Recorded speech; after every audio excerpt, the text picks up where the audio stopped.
Yeah, yeah. So it is said, first of all, we have to understand the difference between our memory and our emotional memory. Okay.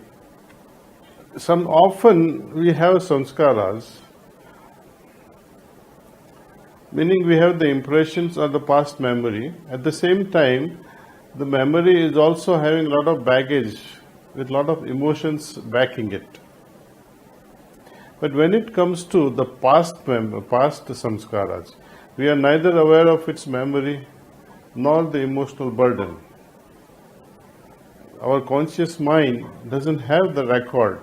It's not able to become cognizant of the past samskaras. Very rarely we come to understand that, oh, this is from my past life. But some impressions that we have of, that is of this life, we become too busy uh, entertaining them or trying to push them away. Both approaches can be fatal. What has worked for me the best under all situations, whether I'm going through a good phase in life or I'm going through a bad patch in life, both the times I remind myself to cultivate living dead state. Living dead state, I think you can, Babuji Maharaj have written it so beautifully. What is living dead state? How do you dress a dead person's body? How do you dress it? That dead person is not going to complain the kinds of clothes that you make them wear, kind of lipstick you might put on her, or the colors that you might give to her hair. He's not going to complain. Whatsoever you do, they'll say. There is no reaction from that. So that means, while alive, it is not that we become dead, but our reaction will be zero to things that have happened around us. And it is also not so correct also that we don't reciprocate. We do reciprocate intelligently, in the heartful way. You see, not reacting but being responsive.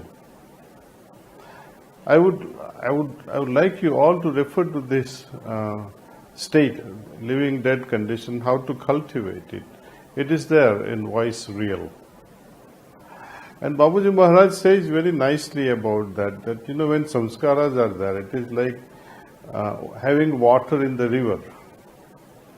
But when the water is gone, river is dry, there are no more samskars. But when it rains again, means when circumstances are so created around you, that water starts flowing again. You are creating samskars all over again. He says we'll have to bulldoze that riverbed itself. That means we become like lotus in a dirty pond. Lotus doesn't react, it doesn't hold on to muddy water. So our mind also becomes like that. While working in day-to-day life, it remains non-reactive at emotional level. It is functional, but it is not active at an emotional level.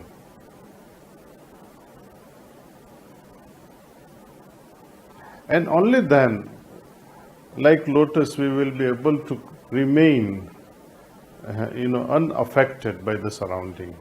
When you are unaffected by the surrounding, you don't form impressions. And even if you do form impression, one suggestion would be enough to clean ourselves. So, cleaning is not forever and ever. We must come to such a lifestyle that we stop forming the impressions, and the need to do the cleaning in the evening totally becomes zero. So more and more of meditation means more and more of meditative state we can maintain during daytime. The requirement for this cleaning will be lesser and lesser, and it will tend to become zero one day when you have become so meditative all the time. So more and more of less and less, or the zero of doing need for cleaning. So this is the key, remaining meditative.